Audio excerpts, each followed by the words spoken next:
At Thanksgiving dinner, my son leaned in and whispered, "Mom, are you enjoying my $10,000 payments?" I froze and replied, "Son, I live in a 161 square foot apartment. It's smaller than a one-car garage." That's when my daughter-in-law dropped her plate and lost all the color in her face with the truth. I'm glad to have you here. Follow my story until the end and comment the city you're watching from, so I can see how far my story has reached. The smell of roasted turkey filled my tiny apartment as I carefully arranged the few dishes I could afford on my secondhand table. Thanksgiving had always been my favorite holiday, but this year felt different. My son Randall had actually invited me to their house for dinner, something that hadn't happened in over 3 years. I smoothed down my best dress, a navy blue number I'd worn to church for the past 5 years, and checked my reflection in the cracked bathroom mirror. At 64, I looked every bit my age. Maybe older. The stress of living paycheck to paycheck on my meager Social Security had carved deep lines around my eyes and turned my hair completely gray. The drive to Randall's house in Oakwood Hills always reminded me of how far apart our worlds had become. My beat-up Honda Civic seemed to wheeze as it climbed the winding roads lined with manicured lawns and houses that cost more than I'd make in 10 lifetimes. When I pulled into their circular driveway, I felt that familiar knot in my stomach, the one that told me I didn't belong here. Avalon answered the door wearing a cream-colored cashmere sweater that probably cost more than my monthly rent. Her blonde hair was perfectly styled, and her makeup was flawless. She'd always been beautiful, but there was something cold in her blue eyes that made me uncomfortable. "Agatha," she said, her smile not quite reaching those eyes. "You made it." The house smelled like expensive candles and success. Everything was perfectly decorated in neutral tones, beiges and whites that screamed money. I followed Avalon to the dining room, where Randall was carving what looked like the most beautiful turkey I'd ever seen. "Mom!" He came over and hugged me, and for a moment, I felt like maybe things could be normal between us. "I'm so glad you could make it." We sat down to dinner, and I tried to make conversation, asking about Randall's work at the investment firm and Avalon's latest yoga classes. The food was incredible. Tender turkey, creamy mashed potatoes, green bean casserole that tasted like it came from a 5-star restaurant. I felt guilty eating so much when I knew I'd be going back to my canned soup and peanut butter sandwiches tomorrow. About halfway through dinner, as Avalon was telling us about some expensive spa weekend she'd just booked, Randall leaned toward me. His voice dropped to barely above a whisper, and he said something that made my blood turn to ice. "Mom, are you enjoying my $10,000 payments?" I nearly choked on my sweet potato casserole. My fork clattered against my plate as I stared at him in complete shock. $10,000. What was he talking about? "Son," I managed to say, my voice shaking, "I live in a 161 square foot apartment. It's smaller than a one-car garage." The color drained from Randall's face. He looked confused, almost hurt. "What do you mean? I've been sending you $10,000 every month for the past 2 years. Avalon handles the transfers." That's when Avalon dropped her plate. The crash of breaking china echoed through their pristine dining room like a gunshot.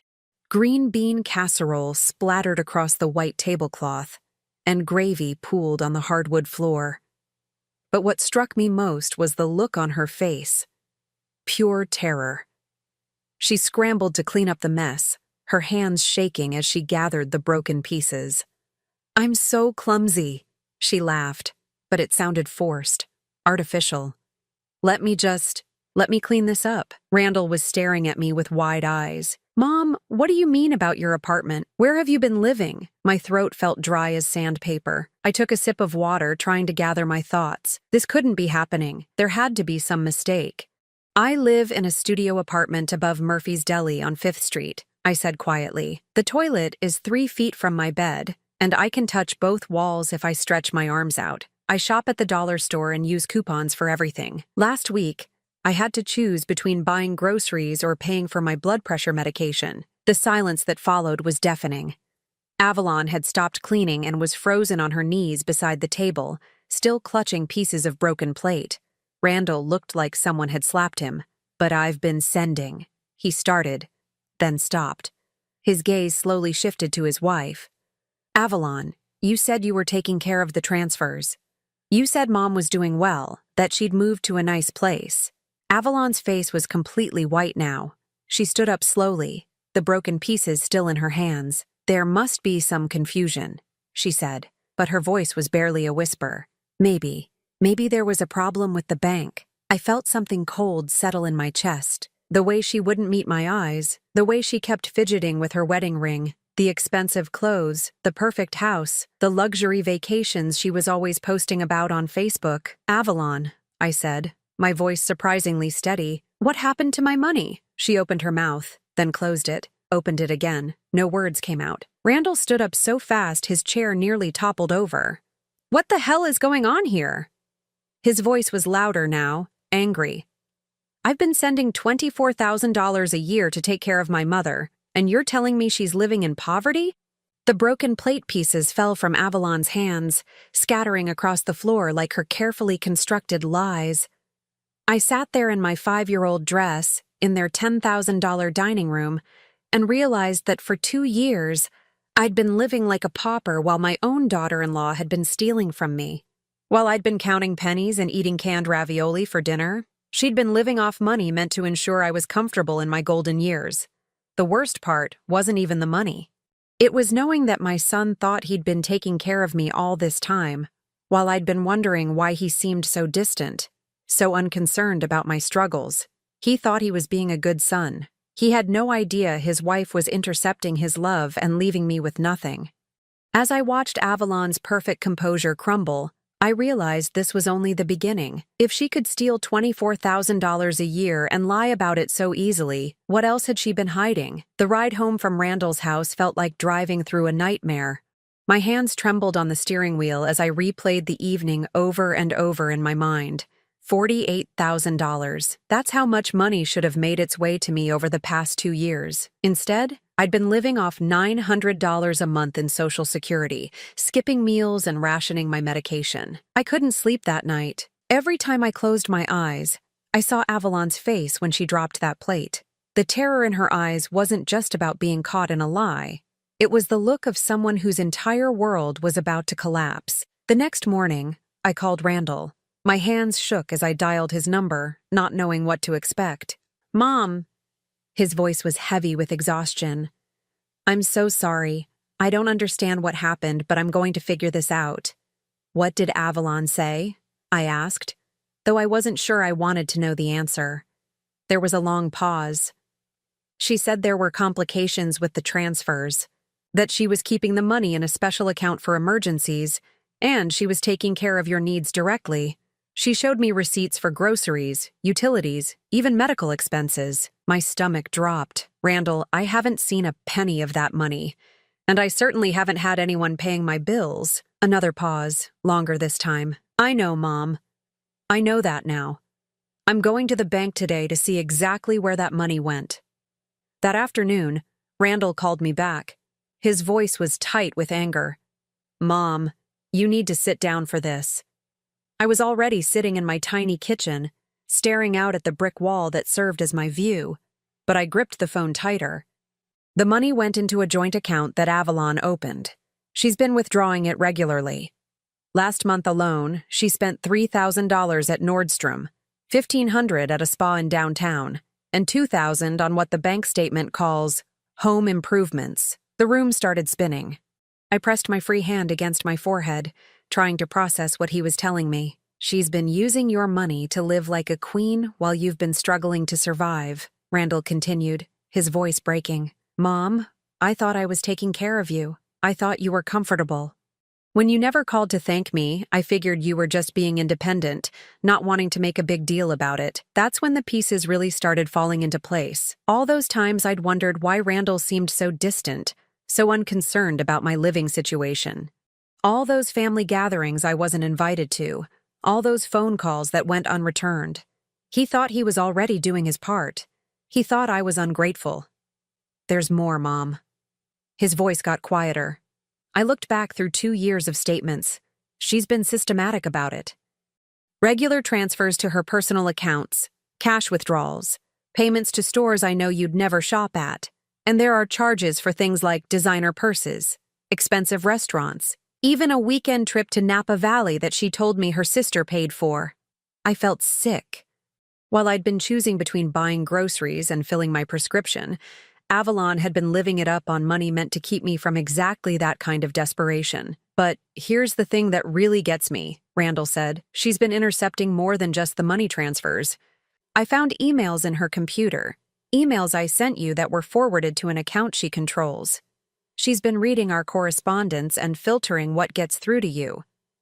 My breath caught. What do you mean? Remember your birthday 3 months ago? I sent you a card with $500 cash and called twice. You never responded, so I figured you were upset with me about something. But I found copies of emails where she contacted the post office and had your mail forwarded to a P.O. box she controls. She's been intercepting everything. The walls of my tiny apartment seemed to close in around me. She hadn't just stolen money. She'd stolen my relationship with my son. She'd created a barrier between us, making him think I was ungrateful and making me think he didn't care. That Christmas gift I thought you never sent, I whispered, remembering how hurt I'd been when December 25th came and went with nothing from Randall. I sent a tablet and a gift card for groceries, $800 worth. Avalon signed for the delivery. I had to put the phone down for a minute. The betrayal was so complete, so calculated. This wasn't just theft. It was psychological warfare. She'd systematically destroyed my relationship with my son while enriching herself with money meant to help me survive. When I picked the phone back up, Randall was still talking. I confronted her this morning. She broke down crying, said she was just trying to help, that she thought she knew better how to manage money than you did. She claimed she was saving it all for your future care, in case you got sick or needed nursing home care. And what did you say? I told her to show me the savings account where she was keeping this money for your care. His laugh was bitter. Of course there isn't one. Every penny is gone. Spent on her lifestyle while my mother was eating dollar store soup for dinner. I closed my eyes, feeling overwhelmed by the scope of what she'd done. But underneath the hurt and anger, something else was growing. A cold, determined fury. What happens now? I asked. Now? Now I'm filing for divorce. And I'm going to make sure she pays back every cent she stole from you, plus interest. I've already moved the remaining money in our joint accounts to a separate account she can't touch. After we hung up, I sat in my quiet apartment and thought about the past 2 years. The shame I'd felt when I couldn't afford Christmas gifts for Randall, the loneliness when he seemed to drift away from me, the fear when I opened my mailbox to find only bills and no word from my only child. All of it orchestrated by a woman who smiled to my face while systematically destroying my life. But I wasn't the same broken woman who'd been living in shadows. Knowing the truth changed something fundamental inside me. I wasn't a burden my son was reluctantly supporting. I wasn't forgotten or unloved. I was a victim of theft and manipulation, but I was also a survivor. And Avalon had made one crucial mistake. She'd underestimated me.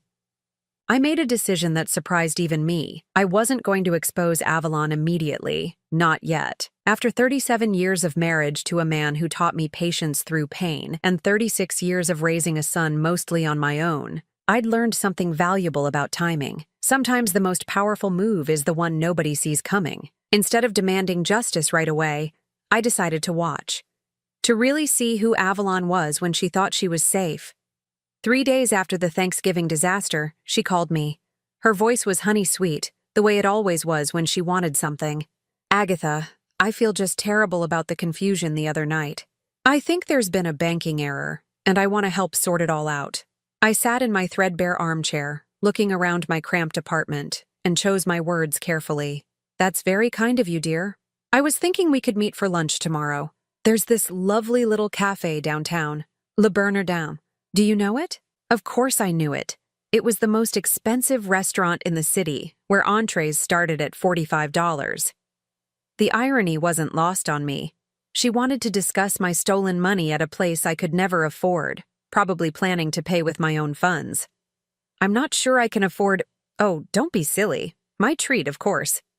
Your treat, using money that was meant to keep me from choosing between food and medicine. All right, I said. What time? The next day, I borrowed my neighbor Mrs. Chen's car and drove to Le Bernardin. I'd never been inside a place so fancy. Crystal chandeliers hung from the ceiling, and each table had more silverware than I owned in total. I felt completely out of place in my discount store outfit, but I held my head high. Avalon was already there, wearing a designer dress I now knew cost more than my monthly Social Security check. She waved me over with a bright smile, like we were old friends meeting for a casual chat. "You look wonderful," she lied smoothly, air-kissing my cheek. "I ordered us some wine. I hope you don't mind.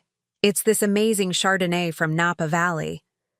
The wine probably cost more than I spent on groceries in a week. I took a small sip and listened as she launched into her performance. "I feel so terrible about this whole misunderstanding," she said, dabbing at her eyes with her cloth napkin. "You have to understand, Agatha.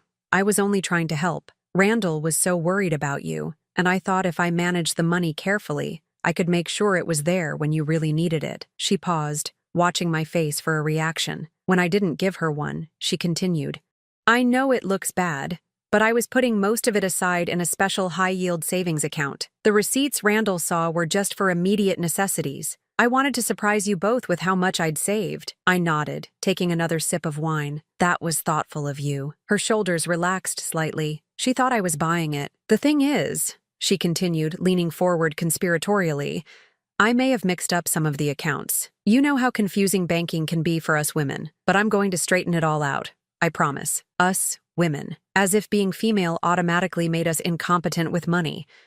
I'd balanced my own checkbook for 40 years, stretching every dollar to make ends meet while she'd been living off stolen funds. "I'm sure you will," I said calmly. Over the next hour, I listened to an increasingly elaborate web of lies. According to Avalon, there had been banking errors, computer glitches, and a series of unfortunate miscommunications. She painted herself as the victim of circumstance, the well-meaning daughter-in-law who'd gotten in over her head trying to help. What struck me most wasn't the creativity of her lies. It was how easily they came to her. She didn't hesitate, didn't stumble over details. This wasn't panic-induced dishonesty. This was the smooth, practiced deception of someone who'd been lying for a very long time. As she talked, I found myself studying her like a specimen under a microscope. The way she touched her throat when she lied about the savings account. How her voice got slightly higher when she claimed the Nordstrom purchases were gifts for you that I was saving for your birthday. The way she avoided eye contact when she said she'd never meant for any confusion to happen. By the time our $120 lunch was over, I had a complete picture of who I was dealing with. This wasn't just a woman who'd made some poor choices. This was a predator who'd identified me as easy prey and had been systematically feeding off me for 2 years. But she'd made one crucial error. She'd underestimated her victim. That evening, I called Randall, but not to report on lunch. Instead, I asked him something that had been bothering me.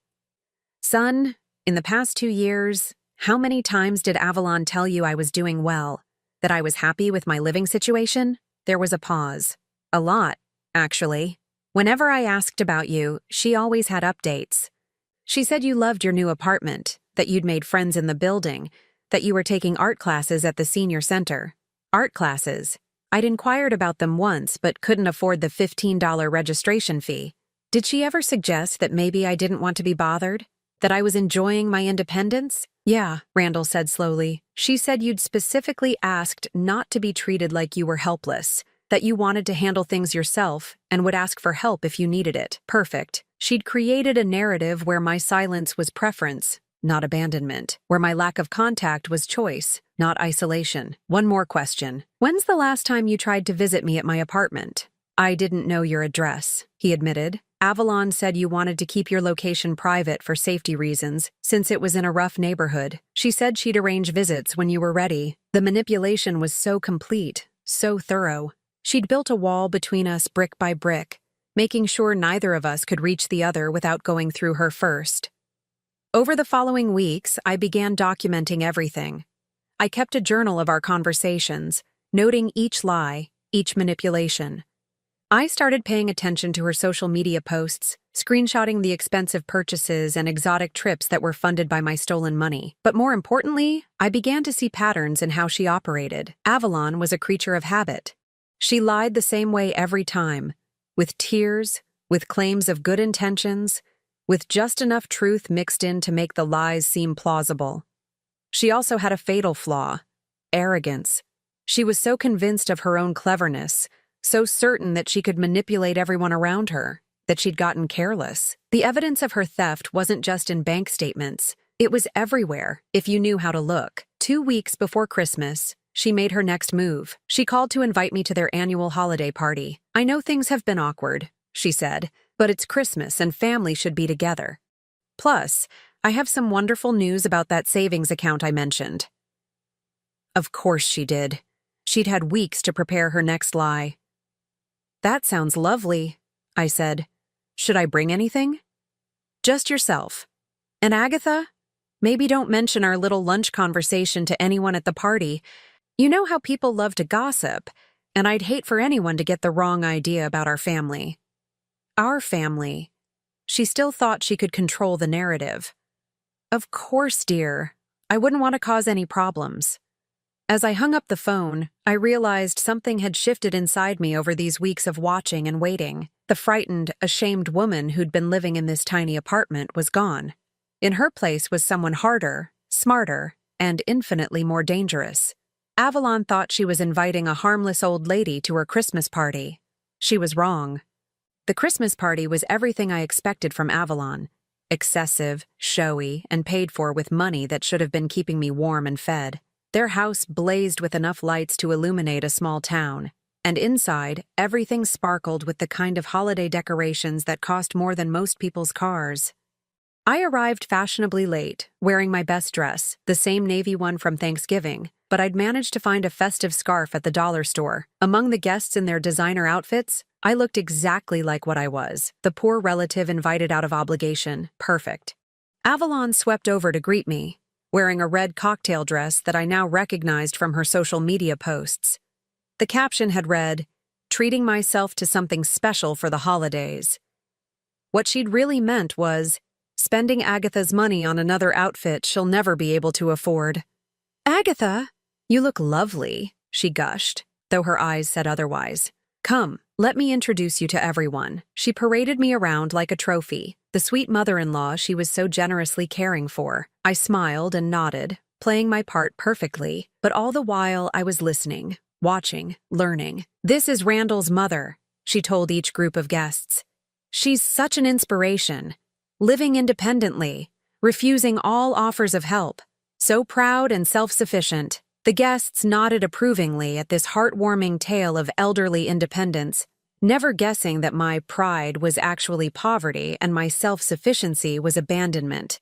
About an hour into the party, Avalon pulled me aside. Her cheeks were flushed from champagne and the excitement of being the center of attention. "I have that wonderful news I mentioned," she said, her voice pitched low and confidential. "I've been working with the bank to sort out those account mix-ups, and I think I've found most of your money. Most of it, not all of it." She was already preparing to explain away the thousands she'd stolen. "That's wonderful, dear," I said. "How much were you able to recover?" Her smile flickered slightly. "Well, there were some administrative fees, and the bank had to deduct penalties for the account errors. But I think we saved about $30,000. $30,000.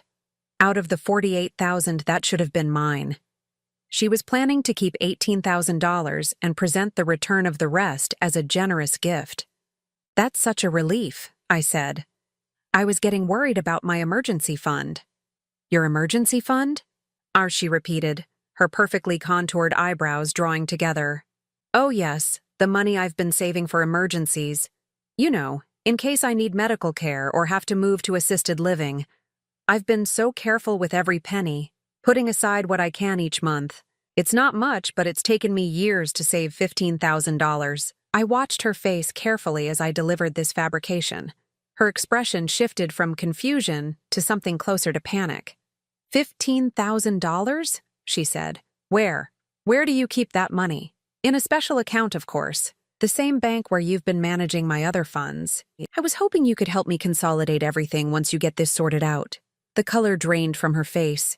She was doing the math, realizing that if I had $15,000 in savings that she didn't know about, it would be impossible to explain away the missing money from Randall's transfers. I didn't realize you had other accounts, she stammered. Oh, I've always been very careful about money, I said with a smile. Growing up poor teaches you to plan for the worst. I have copies of all my bank statements and transaction records. I keep everything organized in a file box. Would you like me to bring them over so we can compare notes? She looked like she was going to be sick. That won't be necessary, she said quickly. I'm sure we can figure everything out without all that paperwork. But I wasn't done. Actually, I was hoping you could help me with something else. I've been having trouble accessing my emergency fund lately. The bank keeps asking for additional identification, and you know how confusing all that technology can be for someone my age. This was completely false, of course. I didn't have $15,000. I barely had $1,500, but Avalon didn't know that. What kind of trouble? She asked, her voice barely above a whisper. Well, when I try to withdraw money, they say the account has been flagged for unusual activity. Something about large transfers that don't match my usual spending patterns. They want me to come in with documentation proving that I authorized all the recent transactions. Avalon's champagne glass trembled in her hand. Recent transactions. Yes, apparently there have been several large withdrawals over the past few months. The bank representative was very concerned. She said it looked like someone might be accessing my account without permission. I paused, letting this sink in. She suggested I file a police report. No! The word came out sharper than she'd intended. Several party guests turned to look at us. Avalon forced a smile and lowered her voice. I mean, there's no need for that. I'm sure it's just another banking error. These computer systems are so unreliable. But the bank representative seemed very concerned, I pressed. She said elderly financial abuse is a serious crime, and they have special investigators who handle these cases. She even gave me a direct phone number to call if I suspected someone was stealing from me. Avalon set down her champagne glass with shaking hands. Agatha, you're not suggesting that someone in the family would. I mean, that's impossible. We all love you. Oh, I'm sure it's just a misunderstanding, I said innocently. But the bank representative was very thorough. She said they can track every transaction, every login, every transfer. She said even if someone thought they were being clever, the digital footprints always lead back to the source. This was partially true. Banks do track transactions. But I'd never spoken to any bank representative about fraud. Everything I was saying was designed to make Avalon believe that her theft was about to be exposed by people far more powerful and relentless than she was. Maybe we should discuss this privately, she said, glancing around nervously at the other guests. Oh, there's no rush, I said brightly. The bank representative said I should take my time gathering all the documentation. She wants copies of every statement, every canceled check, every receipt. She said the more evidence I can provide, the stronger the case will be. Case? Avalon's voice was barely audible. The fraud case, dear. She said that's what they call it when someone steals money from elderly people. She was very reassuring. Said they prosecute these cases aggressively because seniors are considered a vulnerable population. I watched as Avalon processed this information. She was trapped between the lie she'd told Randall about having my money in a special account and the new lie she was planning about bank errors eating away at the total. Now she thought I had additional money that could expose the scope of her theft, and she believed the authorities were already investigating. Excuse me, she said suddenly. I need to use the restroom. As she hurried away, I helped myself to another glass of champagne from a passing server. Around me, the party continued in full swing. Guests laughed and chatted, completely unaware that their hostess's perfect world was crumbling. Randall appeared at my side, looking handsome in his dark suit. Mom, you seem different tonight. More confident. Do I? I smiled at my son. Maybe it's the Christmas spirit. Avalon seems stressed. She's been acting strange all week, actually. Ever since Thanksgiving. The holidays can be overwhelming, I said. All that pressure to make everything perfect. What I didn't tell him was that Avalon wasn't stressed about the holidays. She was stressed about the trap that was slowly closing around her. Every lie she'd told was becoming harder to maintain, every manipulation more difficult to sustain. When she returned from the restroom, her perfect makeup had been touched up, but I could see the fear still lurking in her eyes. Agatha, she said, pulling me aside again. About that emergency fund of yours, maybe we could handle that privately, without involving the bank's fraud investigators. But they're just trying to protect me, I said. Don't you think I should cooperate with their investigation? It's just that these investigations can be so disruptive. They might freeze all your accounts while they're looking into things. You could be left without access to any of your money for months. Now she was threatening me, trying to scare me into silence. But I wasn't the frightened woman she'd been stealing from anymore. Well, I said thoughtfully, I suppose if all my money was properly accounted for, there wouldn't be anything for them to investigate, would there? The look she gave me was pure hatred, quickly masked by her practiced smile. She finally understood what was happening. The prey had become the hunter. The week between Christmas and New Year's was torture for Avalon. I could tell because she called me every single day, each conversation more desperate than the last. She'd gone from confident manipulator to barely controlled panic, and I was savoring every moment of her downward spiral. Agatha, I've been thinking about your situation with the bank, she said during one of these calls. Maybe it would be better if we didn't mention anything to Randall until everything is sorted out. You know how he worries. But he's been so concerned about my finances, I replied sweetly. I think he'd want to know about any problems. It's just that he's been under so much stress at work. I hate to add to his burden with banking errors and investigations. Banking errors. She was still clinging to that story, even though we both knew the truth. On New Year's Eve, Randall called me with an invitation I'd been hoping for. Mom, why don't you come over tonight?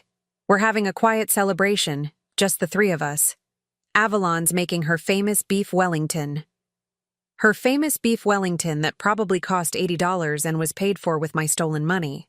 But I accepted graciously. I arrived at their house at 7 o'clock, carrying a bottle of cheap champagne I'd bought with quarters and dollar bills. Inside, I could smell the expensive meal cooking, and I noticed Avalon had opened a bottle of wine that probably cost more than my weekly grocery budget. She greeted me with a hug that felt more like a desperate clutch. Agatha, you look wonderful. Come sit down. Let me get you some wine. Randall was in good spirits, talking about his plans for the new year, completely unaware of the tension crackling between his wife and his mother. During dinner, I waited for the right moment to begin my final move.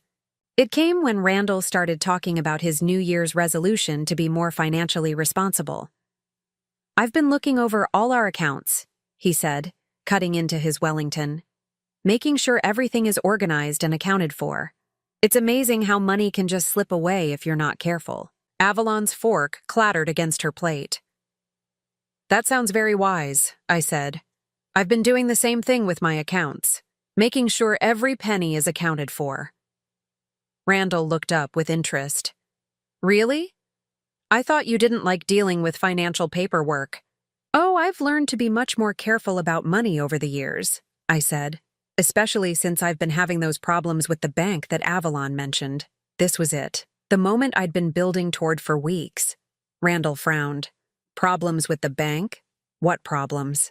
Avalon shot me a desperate look, but I ignored her. The bank contacted me about some unusual activity on my accounts, large transactions that don't match my spending patterns. What kind of transactions? Randall asked, setting down his fork. I pulled out a small notebook from my purse, a prop I'd prepared for this moment. Well, according to their records, there have been numerous large withdrawals and transfers over the past 2 years.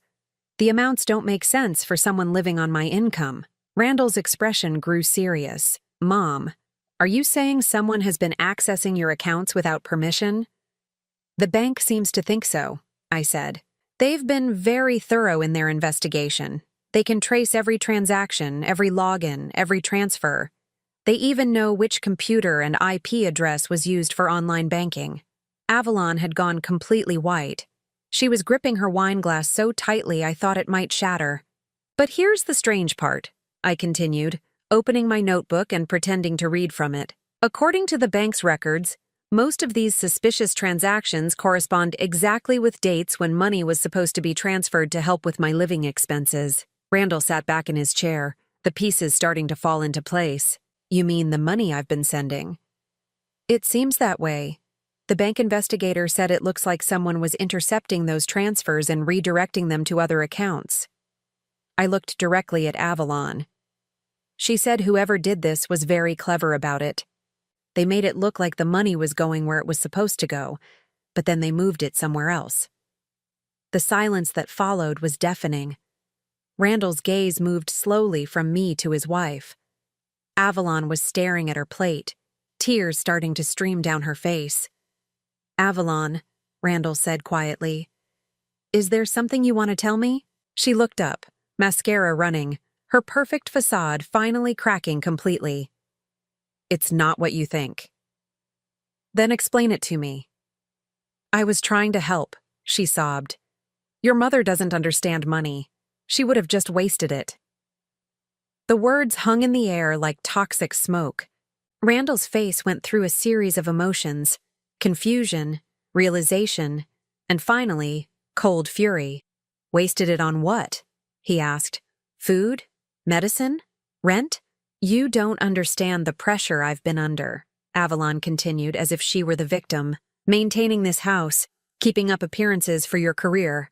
Your mother was fine living simply. She didn't need all that money. She was eating canned soup and rationing her medication." Randall's voice rose. "While you were buying $1,000 purses and taking spa vacations." "It wasn't like that," Avalon insisted. "I was planning to give it back. I was investing it, making it grow. You thought you'd steal from my mother and lie to both of us about it." Randall stood up so abruptly his chair fell over. "For 2 years, Mom. 2 years. I thought I was taking care of you. I thought you were comfortable and happy. Do you know how guilty I felt when you seemed distant? I thought you were disappointed in me for not visiting enough." I reached across the table and took his hand. "I never blamed you, son. I thought you'd simply moved on with your life. I thought you didn't need your old mother anymore. And you," he turned to Avalon, his voice shaking with rage. "You let me believe my mother was ungrateful. You told me she didn't appreciate what I was doing for her. You made me feel like I was wasting my money on someone who didn't care." Avalon was sobbing now, but they weren't tears of remorse. They were tears of self-pity, the crying of someone who'd been caught and was facing consequences for the first time in her life. "All those times I asked you about Mom's situation and you told me she was fine. All those suggestions you made that maybe I was being too generous, that maybe she was taking advantage of my guilt. You were projecting your own behavior onto her." "Randall, please," she begged. "We can work this out. I'll pay it all back." "With what money?" he asked coldly. "Every penny you've spent was stolen from my mother. The clothes you're wearing, the food we just ate. Probably this entire house payment has been subsidized by money meant to keep my mother from poverty." He turned to me, his eyes filled with shame and pain. "Mom, I'm so sorry. I failed you completely." "No," I said firmly. "You didn't fail me. You were lied to and manipulated by someone you trusted. That's not failure. That's betrayal." Avalon tried one last desperate play. "Agatha, tell him this is all a misunderstanding. Tell him about the savings account we discussed." But I was done protecting her feelings and done enabling her lies. "There is no savings account," I said calmly. "There never was. You stole $48,000 from me over 2 years while I lived in a studio apartment smaller than your closet. You intercepted gifts, cards, and letters from my son. You systematically destroyed our relationship while enriching yourself with money meant to ensure I could live with dignity in my old age." The full weight of what she'd done settled over the room. Randall sank back into his chair, putting his head in his hands. "I trusted you with the most important thing in my life, taking care of my mother, and you used that trust to hurt her and steal from her." Avalon's sobs grew louder, but no one comforted her. She'd burned that bridge completely. "I want you out of this house," Randall said, his voice eerily calm. "Tonight, take whatever you can carry, but remember, everything else was paid for with stolen money." As Avalon stumbled upstairs to pack, Randall and I sat in the ruins of what had been their perfect dining room. "How did you know?" he asked. "How did you figure out what she was doing?" I smiled, thinking of all those weeks of careful planning and patient observation. She underestimated me. She thought because I was poor and old that I was also stupid. But surviving on $900 a month for 2 years taught me to pay attention to every detail. And when someone is lying to you, if you watch carefully enough, they always give themselves away. The truth was finally out. Now came the reckoning. 6 months later, I stood in the kitchen of my new apartment, a real one-bedroom with actual walls between the rooms, making coffee in a machine that didn't require quarters. The morning sunlight streamed through windows that faced a garden instead of a brick wall, and for the first time in years, I felt something I'd almost forgotten: peace. The legal proceedings had moved faster than I'd expected. Avalon's lawyer had advised her to cooperate fully, hoping for leniency. She'd signed over the deed to several pieces of jewelry, including a diamond necklace worth $8,000 that she'd bought with my stolen money. Her designer wardrobe was sold, her car repossessed, and the contents of her personal account seized. But the most satisfying moment wasn't financial. It was the day she had to face what she'd really done. The divorce proceedings required full financial disclosure. Randall's lawyer, a sharp woman named Rebecca Martinez, had forensically dissected every transaction from the past 3 years.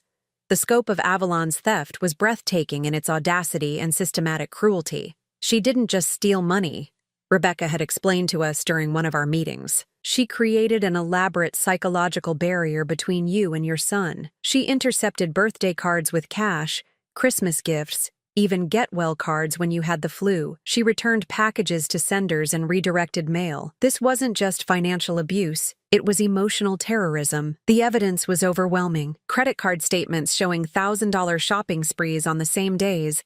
I was counting coins for groceries. Spa treatments scheduled for the afternoons when she told Randall she was checking on Agatha. Vacation bookings paid for with money that was supposed to cover my rent and medication. But perhaps most damning were the emails Rebecca's team recovered from Avalon's deleted files. Communications with her sister and friends where she laughed about the old woman's situation and bragged about how easy it was to manipulate both of them. In one particularly vicious email to her sister, she'd written, "Randall thinks he's such a good son, sending mommy money every month. If only he knew she's living like a church mouse while I'm living like a queen. The old bat is too proud to complain and too stupid to figure out where her money is really going." Reading those words in the lawyer's office, I'd felt something shift inside me. The last traces of guilt or sympathy I might have harbored for Avalon evaporated completely. She hadn't just stolen from me. She'd enjoyed it. The financial restitution took time to arrange, but eventually, I received $42,000, most of what she'd stolen, minus legal fees, and the portions that were completely unrecoverable. It wasn't everything, but it was enough to change my life completely. I moved out of my studio apartment above Murphy's Deli and into a proper one-bedroom in a building with other seniors who became friends instead of just neighbors. I could afford fresh groceries, name-brand medication, and even small luxuries like cable television and a smartphone so Randall could call me whenever he wanted. But the real transformation was in my relationship with my son.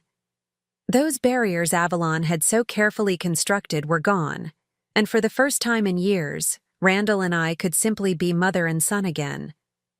He visited every Sunday now, bringing groceries and staying for dinner. We talked about everything: his work, his dreams, his regrets about the lost years when he thought I was ungrateful for his help.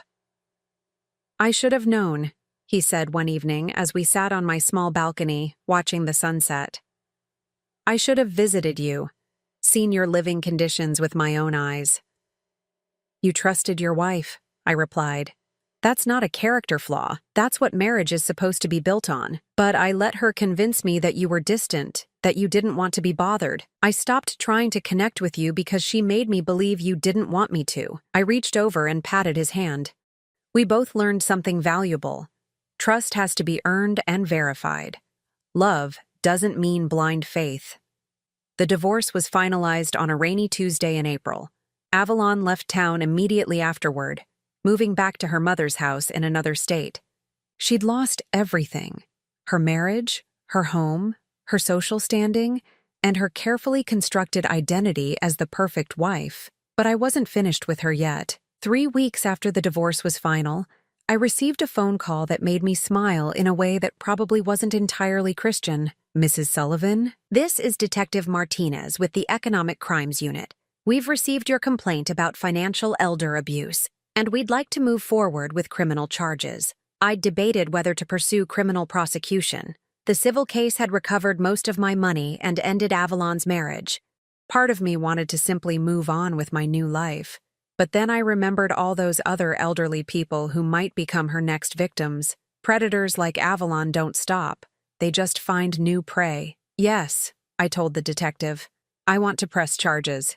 The criminal case was different from the civil proceedings. This wasn't about money. It was about justice. Avalon was charged with elder abuse, fraud, and theft. The prosecutor, a young woman who specialized in crimes against seniors, was thorough and relentless. These cases matter, she told me. People like your daughter-in-law count on their victims being too ashamed or too isolated to fight back. When we prosecute successfully, it sends a message that preying on seniors has real consequences. Avalon tried to plea bargain, offering to pay additional restitution in exchange for reduced charges.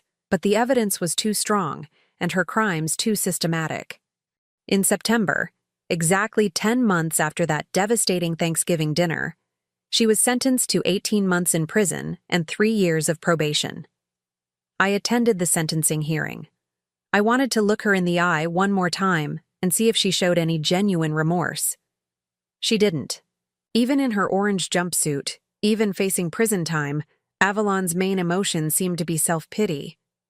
She cried during her statement to the judge, but her words were all about how the divorce and prosecution had ruined her life, how she'd lost everything, how she was sorry people misunderstood her intentions. Not once did she look at me. Not once did she acknowledge the 2 years of poverty, loneliness, and fear she'd caused me. To the end, she was the victim in her own mind, but I wasn't there for her apology. I was there for my own sense of closure. When the judge asked if I wanted to make a victim impact statement, I stood up slowly, my voice steady and clear. Your Honor, the defendant didn't just steal money from me. She stole 2 years of my relationship with my son. She stole my dignity, my security, and my trust in family. But most importantly, she tried to steal my voice. I turned to look directly at Avalon for the first time since the proceedings began. She counted on me being too ashamed, too weak, or too afraid to fight back. She was wrong. I may be 65 years old and I may live on Social Security, but I am not powerless. I am not invisible, and I am not done living my life on my own terms. As I walked out of that courthouse, I felt lighter than I had in years. Justice had been served, but more importantly, I had reclaimed my own power. That evening, Randall took me out to dinner at Le Bernardin, the same expensive restaurant where Avalon had tried to manipulate me with her lies about banking errors. But this time, we were celebrating. My son was buying dinner with his own honestly earned money, and I was there as his honored guest, not a victim of his wife's charity. To new beginnings, he said, raising his glass of wine. To family, I replied. The real kind. As we clinked glasses, I thought about the woman I'd been 6 months ago, frightened, isolated, counting pennies and wondering why her son seemed so distant. That woman was gone. In her place was someone who'd learned that being underestimated could be a strength, that patience could be a weapon, and that sometimes the most powerful thing you can do is simply refuse to be silenced. I was 65 years old, and I was just getting started. Outside the restaurant windows, the city sparkled with possibilities. Somewhere out there, Avalon was beginning her prison sentence, finally facing real consequences for the first time in her privileged life. But I wasn't thinking about her anymore. I was thinking about tomorrow, and next week, and all the years ahead that were finally, truly mine. The girl who'd grown up poor and married young, who'd raised a son mostly alone and survived on scraps for too long, had found her voice at last, and she wasn't done using it. Now I'm curious about you who listened to my story. What would you do if you were in my place? Have you ever been through something similar? Comment below. And meanwhile, I'm leaving on the final screen 2 other stories that are channel favorites, and they will definitely surprise you. Thank you for watching until here.